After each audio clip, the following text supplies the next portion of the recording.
메리 크리스마스. 옆에 사람에게도 메리 크리스마스. 이제 그만하셔 이제. 계속 웃으면 안 돼요. 모든 나라와 민족마다 명절이 있습니다. 명절이. 우리 교회도 하나님 나라인데 명절이 있어요. 큰 명절이 두 개가 있죠. 하나는 부활절, 또 하나는 성탄절이죠. 또 하나 더 있다면 이제 추수감사가 또 있겠죠. 그래서 우리도 꽤 많은 명절을 가지고 있어요. 그런데 이 성탄절만큼은 우리가 산업시대를 제가 살았는데 어릴 때 그때 공휴일로 지정이 돼 있어서 주일처럼 모든 사람들이 다 모여서 예배할 수 있는 그런 은혜가 있었어요. 그래서 토요일 날 성탄 예배 드리고 그 다음 주일 지난 적도 있고 주일 지나서 또 월요일 날 성탄 예배 한 적도 있고 1년에 하루씩 뒤로 갑니다. 그래서 올해는 오늘 우리가 성탄 예배를 드리게 되는 것입니다. 성탄절은 어떤 날이냐? 교회만의 장치는 아닙니다. 이미 이 성탄절의 어떤 그런 파급력은 온 세계에 다 영향력이 있어서 많은 나라, 많은 민족들이 이 날을 축복하고 또 기념하고 또 그렇게 살아가기도 합니다. 그래서 성탄절은 온 인류의 대축제의 날이다 이렇게 이야기할 수 있습니다. 근데 여기서 또 이제 안타까운 것은 이 대축제라고 하니까 어떻게 돼요? 즐기고 노는 것을 생각을 해요. 그래서 많은 젊은이 또 많은 가족들이 이 날을 자기 자신의 어떤 즐거움을 누리는 날로 이렇게 생각하고 사는 사람이 있죠. 어쨌든 중요한 것은 모든 사람들이 각각의 기쁨을 찾아서 살아가려고 노력한다는 것은 사실입니다. 하지만 우리에게는 이 성탄절이 우리에게 가장 기쁘고 소중하지만 이 날은 어떤 날이라고요? 하나님께 새로 오신, 그러니까 아기로 오신 예수님께 우리가 예배하는 날이라고요. 그래서 미사를 할 때 미사 콜라스 해가지고 미사는 예배한다. 콜라스는 그리스도인데 그리스도를 예배한다 이 뜻입니다. 그래서 천주교에서 쓰는 용어예요. 그게. 그래서 우리가 성탄절은 예수를 경배하는 날이다. 이렇게 말할 수 있죠. 예수가 누구인데 경배를 받습니까? 하나님이십니다. 그렇기 때문에 당연히 경배하고 우리가 찬양해야 돼요. 그러므로 우리가 여기서 모여서 예배하는 것은 아주 옳은 것입니다. 여러분. 그리고 또 한 가지, 우리가 이 성탄절을 통해서 우리 마음속에 아기 예수를 우리가 품고 영접하고 살아가는 것도 있지만 우리 가정이 또 하나님 앞에서 그리스도를 영접하고 살아가는 가정이 되시길 축원합니다. 이 불신인 가족이 있는 사람들에게 해당되는 이야기입니다.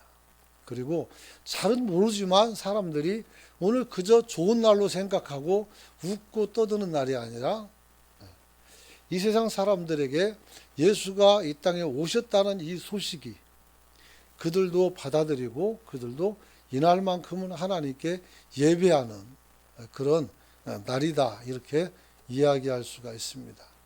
그런데 믿지 않는 자는 어떻게 이것을 할 수가 없죠. 그래서 안타깝다. 놀기는 하지만 예수님이 내게 강림하는 역사는 그런 사람들에게는 별로 없다 이렇게 말할 수 있죠. 자, 그래서 오늘 이 하나님께서 오신 이 좋은 소식을 우리에게 하나님께서 주셨는데 예수님은 누구로 어떻게 왔느냐 이것이 중요하죠. 그래서 오늘 본문 말씀 보면 목자들이 아름다운 귀한 소식을 전하는 장면이 나옵니다. 그래서 예수님이 나시기 전 이스라엘 백성들은 로마의 지배를 받고 있었어요. 그래서 모든 로마 피지배 계급이 아닌 까닭에 이들이 소득의 상당한 세금을 로마 정부에게 주게 되는데, 이때 이스라엘 사람들은 생활고에 많은 사람들이 시달릴 수밖에 없었죠. 그래서 이 사람들은 메시아를 그때 많이 기다렸는데, 정치적인 메시아, 즉 로마에서 우리를 해방시키는 모세와 같은 사람들을 기다리고 있었어요. 근데 오늘 이 성탄절은 어떻게 돼요? 하나님께서 우리가 로마에서 해방되는 날이 아니라 죄악에서 우리를 해방시키기 위해서 이 땅에 오신 줄 믿으시기 바랍니다. 그게 중요한 거예요. 새벽에는 많은 얘기했지만 지금은 그건 다 못하겠고, 그래서 이 땅에 오셔서 33년 동안 함께 사셨고, 마지막 3년 30살까지는 집에서 사시고 집을 돌보고, 그 다음에 3년 동안 사역을 한 것이 마태복음에서 요한복음까지, 마태에서 요한복음까지 기록되어 있고, 예수님의 행적 중에서 부활하는 그런 행적이 사도행전에 좀 기록되어 있습니다. 그리고 이 기록된 것을 인용해서 말씀을 전하는 것이 신약에 있는 거의 모든 성경들이 가지고 있는 그런 특징이 있다, 이렇게 이야기할 수가 있습니다. 그래서 이 세상의 모든 사람들의 죄와 가난과 저주와 질병을 예수님께서 한 몸에 지시고서 그 일을 감당하기 위해서 이 땅에 오셨다는 거예요. 그래서 이 예수님의 실제성, 그리고 예수님의 이 독특한 사역, 다시 말하면 우리를 구원하시는 이 사역을 기념해서 역사가들은 역사를 둘로 나눴어요. 그래서 예수 이전의 역사와 예수 이후의 역사로 이제 양분해서 그렇게 역사를 기록을 합니다. 그래서 우리가 좀 시간은 좀 틀리지만, 역사가 조금 이렇게 연도가 틀리지만 2025년 올해가 2025년이죠. 예수님 오신 이후로 약간 연도수가 앞뒤로 왔다 갔다 하지만 그 정도로 우리가 알 수 있죠. 그래서 예수님이 탄생한 그날이 1년이었어요. 전 지구에서. 그래서 얼마나 이 예수님의 탄생의 역사가 큰지 알아야 돼요.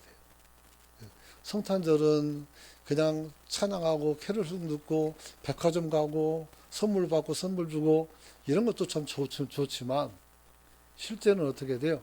하나님께서 예수님이 오신 해, 그리고 오시기 전 해, 이렇게 나누는 것은 예수님이 오셔서 모든 인류를 구원하시기 때문에, 이 큰 역사를 알기 때문에 이렇게 만들어졌다, 이렇게 말씀할 수가 있는 것입니다. 그래서 저는 이 본문을 중심으로 해서 성탄절이 어떤 날인가를 여러분들에게 말씀하겠습니다. 첫째는 성탄절은 기쁨의 날입니다. 한번 따라서 합시다. 기쁨의 날. 그것은 하나님의 아들이 우리에게 찾아오셨기 때문입니다. 우리를 위해서 우리를 찾아오신 날입니다. 기독교는 어떻게 시작됐을까요? 하나님의 천지를 만드시고 창조된 것이 아니라 사실은 예수님이 오신 이후에 기독교가 나온 거예요. 그래서 우리가 기독론은 뭐냐면 예수님에 관한 이야기예요. 그게 신학이죠. 그래서 기독교 하면은 예수님께로부터 시작된 그런 신앙, 행위다, 이렇게 말할 수가 있습니다. 그래서 성탄을 통해서 기독교가 나타났죠. 그리고 이 성탄을 통해서 나타난 교회는 세 가지 교회가 있습니다. 하나는 뭐냐면 서로마 교회이고, 하나는 동로마 교회, 동방교회라고 하죠. 러시아 정교회 그거죠. 그리고 개신교, 그래서 3파전이 돼서 이렇게 나눠져 있다. 하지만 성탄절은 같이 지킨다. 왜냐하면 거기서 나왔기 때문에. 그렇죠. 그래서 굉장히 의미가 있고 역사적인 날이다 이렇게 말할 수 있어요. 그래서 오늘의 기쁨은 우리가 섬기고 있는 교회, 즉 우리 기독교가 시작한 날이다. 그러므로 우리가 하나님을 예배하는, 예수님을 예배하는 우리가 된 것이다. 이렇게 이야기할 수가 있습니다. 그래서 기쁘다는 거예요. 두 번째 성탄은 한번 따라서 합시다. 구원의 날, 구원의 날이라고 했어요.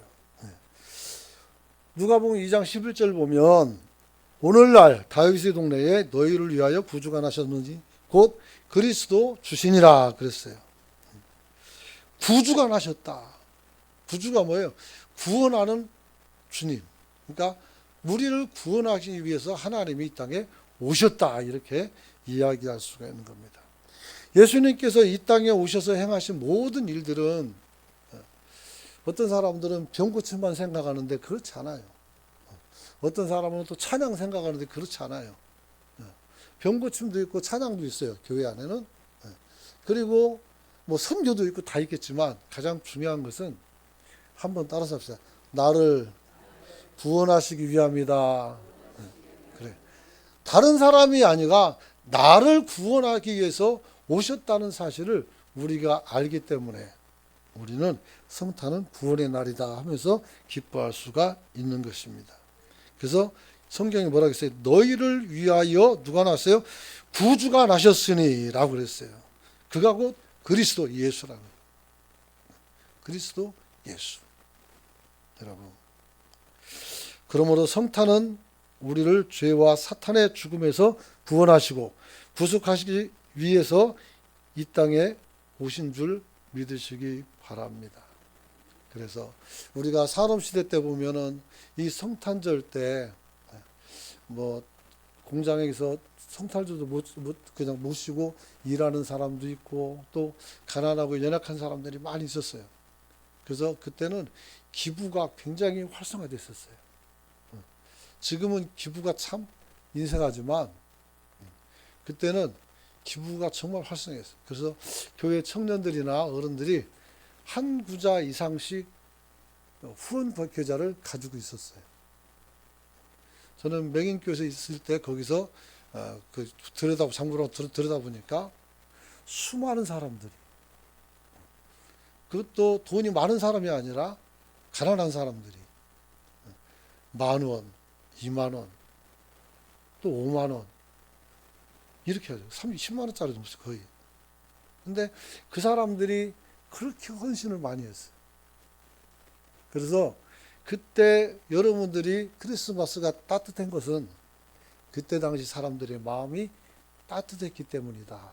저는 그렇게 생각을 합니다. 물론 지금 마음도 차갑다는 얘기는 아닙니다. 그러나 이렇게 다 들여다보면 전부 다 어디에 매여 있는 것처럼, 묶여 있는 것처럼 거기서 하는 말만 종알종알 따라서 하고 세뇌되는 것을 볼 때 참으로 안타까워요. 정파나 어떤 것도 그리스도의 복음을 대신할 수가 없어요. 우리는 먼저 예수를 올바로 믿고 예수님의 가르침대로 우리가 거기서 영향력을 끼치고 살아갈 수 있는 성도가 되시길 축원합니다. 그게 중요한 거예요.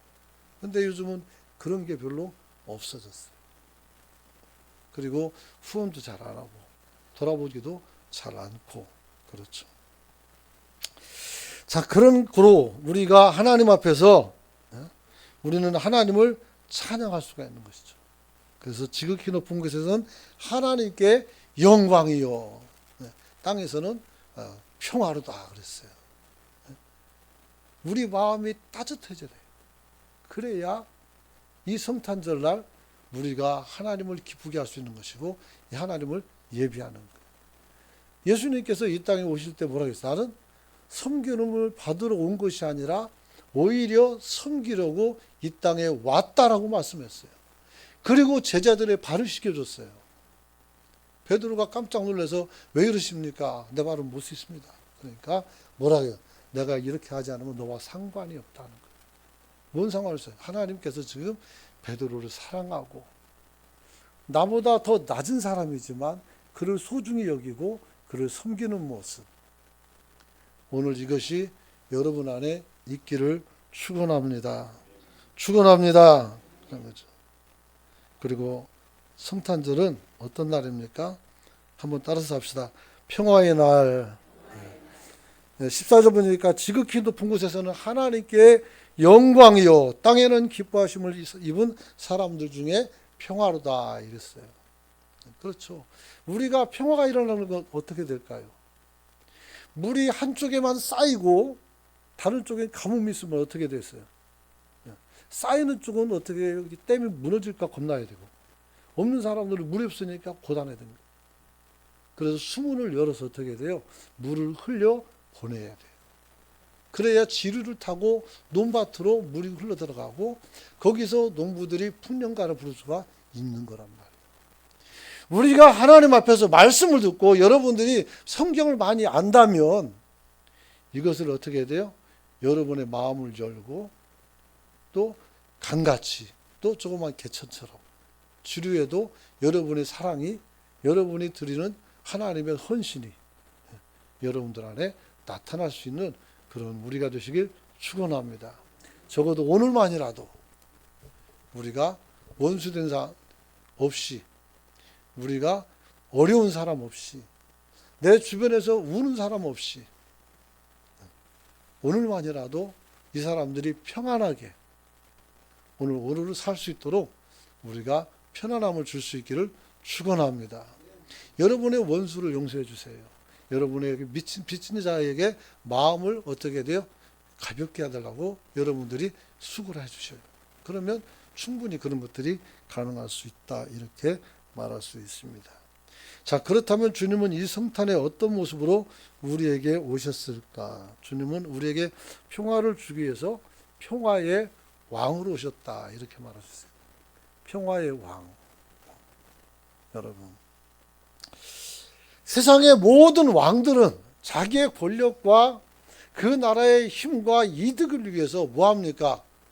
약한 나라를 침공하고 점령하고 사람을 죽여요. 세상 왕들은 그래요.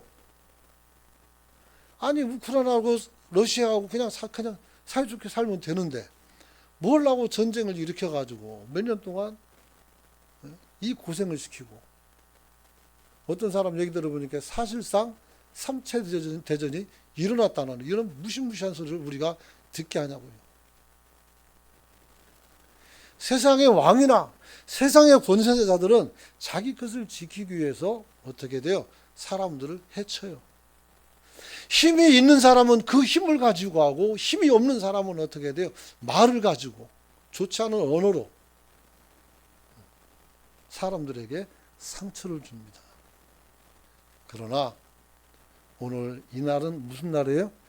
우리에게 하나님께서 평화를 주기 위해서 평화의 왕으로 오셨어요. 예수님은 다른 사람들에게 잘못한 것이 하나도 없어요. 죄가 없으세요. 그럼에도 불구하고 뺨을 맞고 채찍을 당하고 더 가관인 것은 자기들을 위해서 그렇게 병도 고쳐주고 좋은 말씀으로 권면해주고 그들의 삶을 이끌어줬음에도 불구하고 빌라도가 예수를 세워놓고 내가 이 사람을 십자가에 못 박을까? 그랬을 때 단 한 사람도 아니요! 이러지 않아요. 성경에 보면 요한복음에 보면 없이 하소서 없이 하소서 저를 죽이소서. 예수님의 가르침을 받고 예수님께 고침을 받고 예수를 따르던 제자들도 도망을 갔어요. 그럼에도 불구하고 우리 하나님은 그 모두를 다 용서하신 줄 믿으시기 바랍니다. 거기서 끝나는 게 아니라 용서하고 베드로를 불러다가 베드로가 3번 부인하고 도망갔잖아요. 근데 그 베드로를 불러다가 요한의 아들 시몬아 네가 나를 사랑하느냐 3번을 물어봐요. 대답하죠. 주께서 아신다고. 내 양을 먹이라. 내 양을 치라고 말씀해요. 그러면서 너는 베드로라고 말해요. 그리고 너는 나를 위해서 희생하고 순교할 것을 약속해 주죠. 순교가 뭐예요? 너 죽는다는 얘기예요. 그런데 베드로가 슬퍼합니까? 안 슬퍼해요. 왜냐하면 주님이 죽으신 걸 보고 산 것을 다시 봤기 때문에 그렇겠죠. 사랑하는 성도 여러분, 성탄절은 우리들 속에 평화를 심어주기 위해서 예수님이 이 땅에 오신 날이에요. 다른 사람들은 이 일을 할 수가 없어요. 여기에 있는 여러분들만이 이 말을 들었기 때문에 오늘 가족 간에, 형제 간에, 또 아니면 남편과 아내 사이에서, 또 부모와 자식 간에 틀어지고 비틀어지는 아픔을 여러분이 가서 먼저 사과하고 먼저 용서해서 풀어낼 수 있기를 축원합니다. 그러므로 세상도 우리가 그렇게 시작하면 누군가는 또 그렇게 할 것이고 또 할 것이고, 이것이 우리에게 퍼져나가고 나비효과처럼 퍼져나가면 온 나라가, 온 세계가 평화롭게 될 수가 있는 거예요. 지금 말 하나지만 여러분들이 실행에 옮기면 그 실행이 어떻게 돼요? 일파만파가 되어서 온 지구를 영향을 줄 수가 있다는 것을 믿으시기 바랍니다. 알고 있습니까? 한국에서 설교한 설교들이 외국으로 날아가요. 외국 사람들이 그 설교를 또 듣고 번역해서 듣고 그러면서 힘을 얻어요. 그래서 여러분이 중요한 거예요. 한번 따라서 봅시다. 나는 평화의 왕의 종이다. 종이에요, 우리는. 그러니까 하나님께서 평화를 위해서 왔다면 우리도 평화를 위해서 살아갈 수 있기를 축원합니다. 그래서 노벨 평화상은 정치인들이 받아서는 안 되고 교인들이 받아야 돼요. 여러분들이 하면 하신 분들 복 받을 거예요. 네, 그렇죠. 그래서 오늘 하나님께서는 우리에게 평화를 심어주기 위해서 오셨다. 그렇죠. 가늠하다 잡혔던 여인을 주님께서 어떻게 돼요? 평화롭게 만들었어요. 돌로 쳐 죽이려고 했단 말이에요. 그런데 주님이 누구든지 죄 없는 자가 먼저 치라고 했을 때 이 사람들은 자기의 죄를 깨닫고 돌을 내려놓기 시작합니다. 한참 동안 있다가 물어봐요. 사람들이 어디 갔느냐? 다 갔습니다. 주님이 이렇게 말합니다.